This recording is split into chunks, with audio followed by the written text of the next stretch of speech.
The best of money matters. Wealth Tracker. Welcome to the Wealth Tracker, where we dive into the uncharted territories of niche investment strategies that promise to redefine wealth. Hello, I'm Hongbin Jeong. Singapore is approaching one of its largest intergenerational wealth transfers, making it crucial to understand how families preserve and pass on their wealth. A growing number of younger, high net worth families are seeking guidance on legacy planning and wealth transfer, navigating complex family dynamics, cultural traditions, and innovative investment strategies along the way. So what trends are emerging in the allocation of wealth? How are younger generations balancing the tradition with modern investment approaches? And what strategies are helping families safeguard their legacies while exploring new opportunities? Well, to find out more, joining me now here in the studio is Ray Ang, Singapore CEO of Grandtag Financial Consultancy. Ray, welcome to the show. Thank you very much, Hongbin. Thank you so much for joining us. Well, Ray, Singapore is approaching one of its largest intergenerational wealth transfers. So from your experience, where is wealth flowing and how are families planning for it? Well, Singapore is definitely doing great, and not many people will disagree that we are a fluent country after 60 years of nation building, right? So we are seeing that there is a significant portion of family wealth in Singapore that is flowing into three key areas. Okay. First of all, globally spread family, globally spread wealth, right? With children studying or settling overseas and businesses spending across multiple jurisdictions, families are diversifying into international properties, equities, and alternative assets. To ensure that they have got access, growth, and resilience across borders. And also, we are seeing that there's a lot of professional structures being set up. More and more high net worth families and ultra high net worth families are setting family offices in Singapore. This is just to manage complex cross-border holdings, formalizing governance, and coordinating investment with a long-term, multi-generational view. Okay. Right? Singaporeans love real estate, right?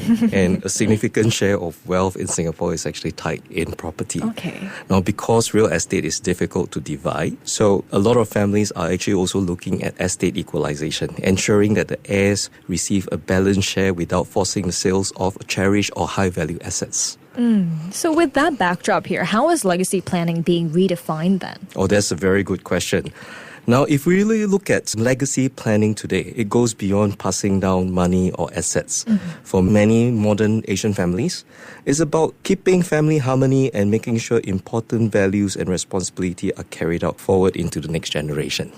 Right? A recent study found that while 77% of Singaporeans wants to leave assets to their children, some believe that it is actually very important to pass on values like responsibility, ethics, and cultural practices, etc. Oh, well then are younger high net worth families taking a different approach compared to, previous generations? Well, I often get asked this question.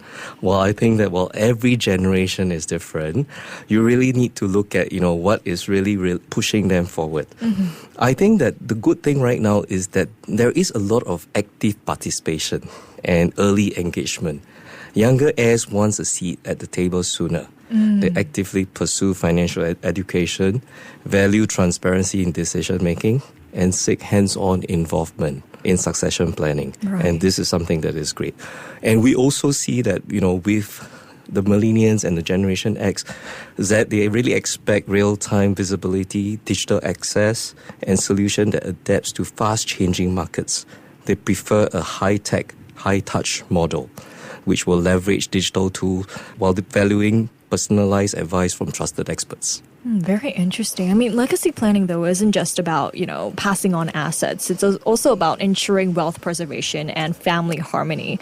So how are high net worth families structuring their estates to achieve this?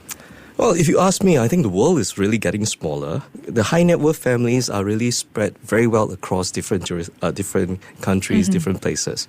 So we need to start planning cross-border. With Asian families right now being increasingly global, parents could actually be based in Singapore and children could actually be studying in US and businesses spanning across multiple Asian markets. Their legacy strategies must therefore safeguard wealth internationally while maintaining consistency in how value and assets are passed down. Now, in order to achieve these, the high net worth and ultra high net worth families are usually turning to solutions like, for example, private placement life insurance, variable universal life, index universal life. And these are some of the tools that will help them navigate the diverse tax regime, provide estate liquidity, and enable seamless cross-border wealth transfer. Well, you mentioned some of the new trends that are coming up when it comes to legacy planning. So what innovative strategies have you seen emerge among families seeking to balance tradition with modern wealth management? Well, tradition and modern always seems conflicting, doesn't it? Right? But in my opinion, I don't think that it has to be. I guess a lot of people is always having the tussle between flexibility and rigidity. So unlike strict inheritance practices of the past, today's family wants flexibility. Now, universal lives and whole life policies are now becoming stronger in terms of their value proposition. They allow wealth to grow while still guaranteeing protection. So these are some of the trends that we are actually seeing. And there are also a lot of times that the clients actually seek structured guidance and discipline. Now, insurance-backed legacy plans can release proceeds in stages or tie them to milestones such as education or life stages. This mirrors the wisdom of traditional elder guidance, but in a modern format, modern structured format, which can actually help instill financial discipline and stewardship in the younger family members. Right. But when we think about inheritance and passing down our wealth, when it comes to money, of course, fights can happen amongst families. We've seen it a lot of times in movies, dramas, you name it. I mean, even among affluent families, disputes can arise over inheritance and wealth distribution. So what are the most common pitfalls here, Ray, and how can they be avoided? Well, this is something that is actually very close to my heart, and I always believe that communication is very key, right? Delaying the conversation, too often, family really kind of like postpone this legacy planning because of cultural taboos around death and inheritance. The result, conflict and fragmented estates. Or the solution really lies in starting early with structured conversation and comprehensive plans that covers both assets and family governance. And I always believe that equal treatment is not fair treatment. Now, as a parent myself, I've actually seen a lot of parents trying to be fair, and therefore they kind of divide whatever assets they have in equal portion.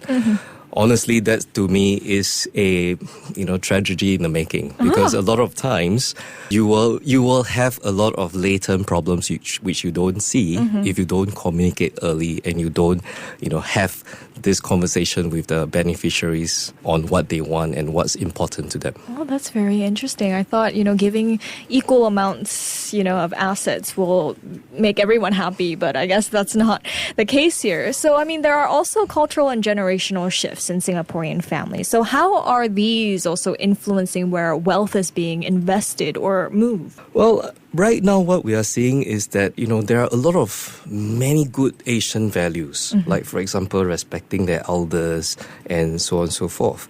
And these values could actually, hinder some of the wealth planning in family. But the good thing is that what we're seeing is that we're seeing a lot of younger generation, unlike their parents. They often, the older ones usually place assets preservation above everything else. But what we are seeing in the younger generation is that right now they are saying that, hey, look, we want to be more proactive. We want to look at things like, for example, sustainability, philanthropy, right? These are some of the trends that we're observing. And also we are seeing that there is a lot more women who are wealth holders and making decisions in the family wealth.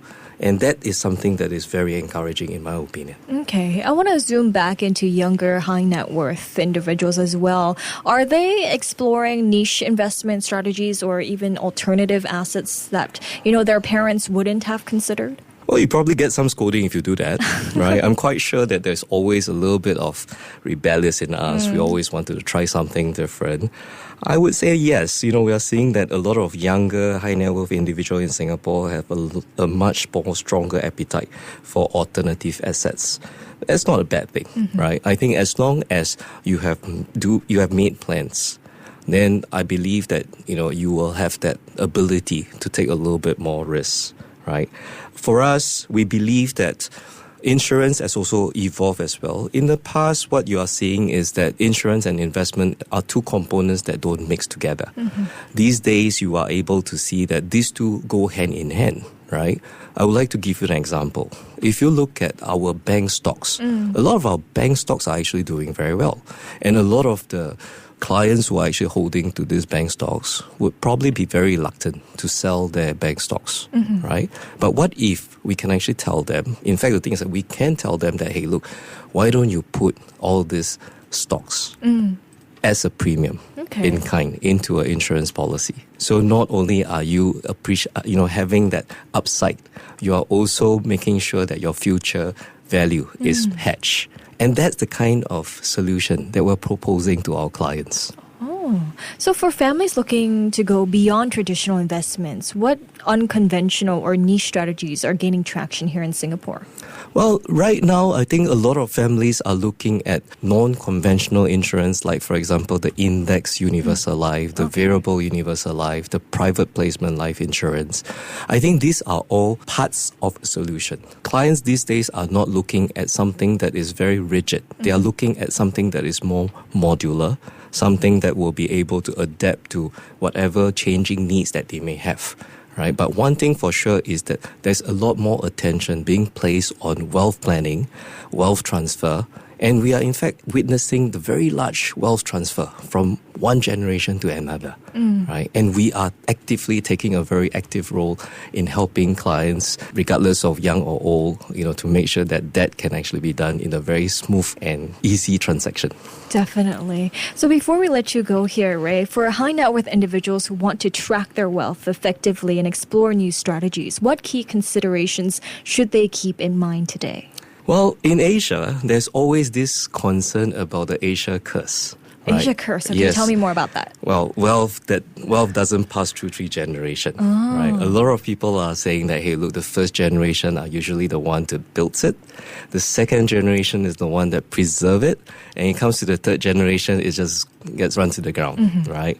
Now, I don't believe that has to be the case. Okay. Now, we are in a position whereby we are able to help put in a lot of tools to make sure that, that wealth will not deplete, but in fact grow generations after generation. I think that's, something that we are very proud of because it's a very systematic way of doing so.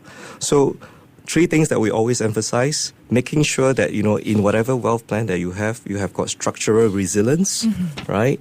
And also you have got, generational preparedness.